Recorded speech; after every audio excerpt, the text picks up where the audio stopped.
விஜயா மூச்சு விட முடியாமல் அப்படியே கஷ்டப்பட்டுட்டு இருக்காங்க. பின்னாடி பார்வதி குத்திக்கிட்டே இருக்காங்க. நீ வந்து 2 குத்து குத்துமா அப்படின்னு சொல்லிட்டு ஸ்ருதியை கூப்பிடுறாங்க. நான் வரேன் அப்படின்னு சொல்கிறாங்க. ஐயோ வேண்டாமா அப்படின்னு சொல்லிட்டு விஜயா சொல்லிட்டு இருக்காங்க. 2 உலக்கை எடுத்து குத்தினா கரெக்டாக இருக்கும் அப்படின்னு சொல்லிட்டு முத்து சொல்கிறாரு. ஐயோயோ உலக்கையா அப்படின்னு சொல்லிட்டு விஜயா அப்படியே எழுந்துக்கிறாங்க.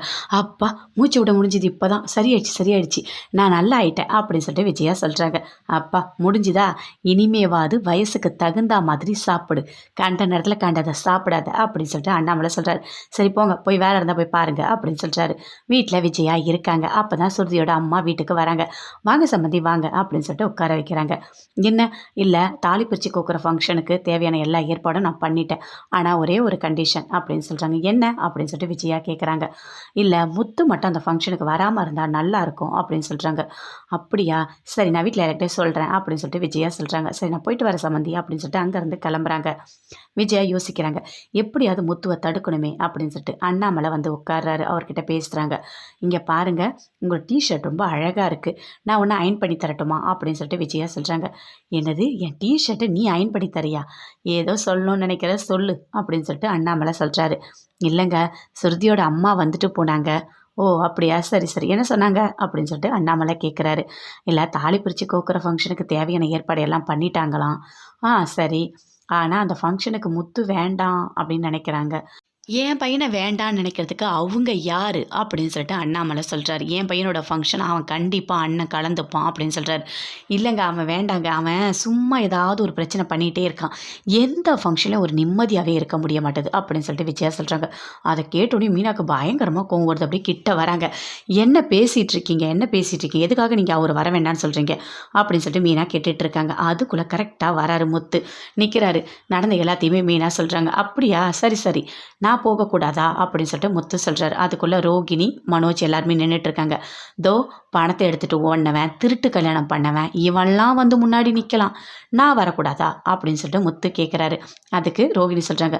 ஆமாம், இவர் எங்கே வந்தாலும் ஏதாவது ஒரு பிரச்சனை பண்ணிகிட்டே தான் இருக்காரு அப்படின்னு சொல்லிட்டு ரோகிணி சொல்கிறாங்க. நீங்கள் கொஞ்சம் பார்த்து பேசுங்க அப்படின்னு சொல்லிட்டு மீனா சொல்கிறாங்க. முத்து நீ ஃபங்க்ஷனுக்கு போக வேண்டாம் அப்படின்னு அண்ணாமலை சொல்கிறாரு. அவன் வரமாட்டான், நீங்கள் போய்ட்டு ஃபங்க்ஷன் நல்லபடியாக முடிச்சுட்டு வாங்க அப்படின்னு சொல்லிட்டு அண்ணாமலை சொல்கிறாரு. ஆனால் ஒன்று, முத்து வரலைன்னா கண்டிப்பாக நானும் வரமாட்டேன் அப்படின்னு சொல்கிறாரு அண்ணாமலை. அதை கேட்டோன்னே விஜயா சொல்கிறாங்க. என்னங்க பேசிகிட்டு இருக்கீங்க, நீங்கள் கண்டிப்பாக வரணும் இல்லை, நீங்கள் ஏன் வரமாட்டேன்னு சொல்கிறீங்க அப்படின்னு சொல்லிட்டு விஜயா சொல்கிறாங்க. ஆமாம், என் பையனுக்கு மரியாதை இல்லாத இடத்துல எனக்கு என்ன வேலை, நானும் வரமாட்டேன் அப்படின்னு சொல்லிட்டு அண்ணாமலை சொல்கிறாரு. அங்கேருந்து சுருதி வராங்க. வந்துட்டு சொல்கிறாங்க. அம்மா வந்துட்டு போனாங்களா? ஆமாம் அம்மா வந்துட்டு போனாங்கம்மா, ஃபங்க்ஷனுக்கு தேவையான ஏற்பாடுலாம் பண்ணிட்டாங்களாம் அப்படின்னு சொல்கிறாங்க. ஜாலியாக இருக்குது, எல்லாரும் சேர்ந்து வாங்க நல்லபடியாக ஃபங்க்ஷனை பண்ணலாம் அப்படின்னு சொல்லிட்டு சுருதி சொல்கிறாங்க. அதுக்கு நடந்த எல்லாத்தையுமே மீனா சொல்கிறாங்க. நான் வரமாட்டேன் அப்படின்னு சொல்லிட்டு. ஏன் மீனா நீங்கள் வரமாட்டீங்க? நீங்கள் இல்லைனா எப்படி, நீங்கள் கண்டிப்பாக வரணும் அப்படின்னு சொல்லிட்டு சுருதி சொல்கிறாங்க. இல்லை உங்கள் அம்மா தான் வரக்கூடாதுன்னு சொல்லியிருக்காங்க, எங்கள் வீட்டுக்காரையும் என்னையும் அப்படின்னு சொல்லிட்டு மீனா சொல்கிறாங்க. என்னது அம்மா சொன்னாங்களா? அவங்களுக்கு வேறு வேலையே இல்லை, நீங்கள் எல்லாம் வாங்க, நீங்கள்லாம் இல்லைனா அந்த ஃபங்க்ஷனே நான் நடக்க விட மாட்டேன், கண்டிப்பாக நீங்கள் எல்லாரும் வந்து என்னை ஆசீர்வாதம் பண்ணணும் அப்படின்னு சொல்லிட்டு சுருதி சொல்கிறாங்க. இல்லைம்மா, நம்மளால அந்த ஃபங்க்ஷனில் நிற்க வேண்டாம், கண்டிப்பாக நம்ம போகலாம் அப்படின்னு சொல்லிட்டு மீனா சொல்கிறாங்க.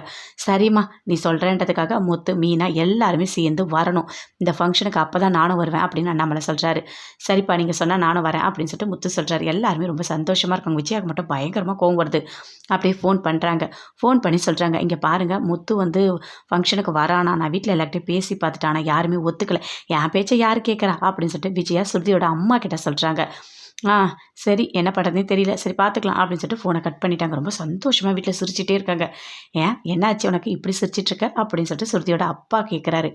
இல்லை, அந்த முத்து ஃபங்க்ஷனுக்கு வர வேண்டான்னு சொன்னேன், ஆனால் வரானா, ஆனால் அதெல்லாம் எனக்கு தெரியும், வரட்டும், வந்த உடனே அவனை எவ்வளோ அசிங்கப்படுத்தி அவமானப்படுத்தி என்ன பண்ணுறேன்னு பாருங்க, வீண் சண்டைக்கு நானே கூப்பிடுவேன் அவனை அப்படின்னு சொல்கிறாங்க சுருதியோட அம்மா. சரி நீ என்ன பிளான் பண்ணாலும் எல்லாம் நல்லபடியாகவே நடக்கட்டும் அப்படின்னு சொல்லிட்டு அவங்க வீட்டுக்காரன் சொல்லிட்டு அங்கேருந்து போகிறாரு.